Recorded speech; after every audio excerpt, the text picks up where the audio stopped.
সূর্যদেব উঠেছে খুব সুন্দর। ভিডিওটা অন করবে। এখান দিয়ে মনে হচ্ছে খুব সুন্দর স্লিপ খাওয়া যেত যদি আমাদের কাছে স্কি গিয়ার থাকতো এবং ট্রেনিং থাকতো। যদি আমাদের কাছে কিছুই নেই, পাগুলো ঝিনঝিন করছে। এবার আমরা যাব ওই ওপরে রেস্ট হাউসটায়, ওখানে একটু চাটা খাবো হয়তো। খুব দুর্মূল্য যদিও চা এখানে, তবুও খাবো। এখান থেকে সাউথ পিক একদম সুন্দর দৃশ্যমান, খুব সুন্দর। ছোট্ট ছোট্ট পাখিরা ডাকছে,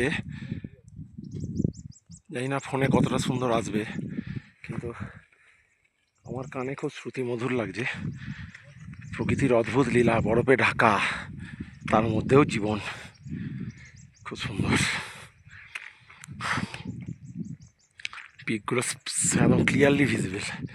কাল পর্যন্ত যে বৃষ্টি, আমরা তো ভেবেছিলাম কিছু হবে না রাত পর্যন্ত, কিন্তু আজ সমস্ত কষ্ট ব্যথা দূর হয়ে গেছে।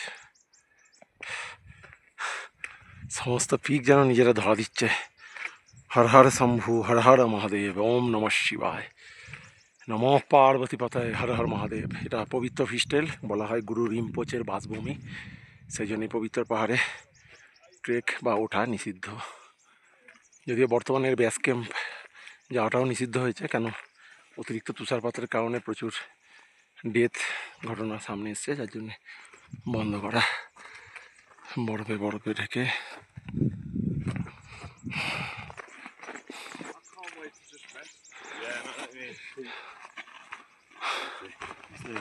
Namaste, good morning, good morning.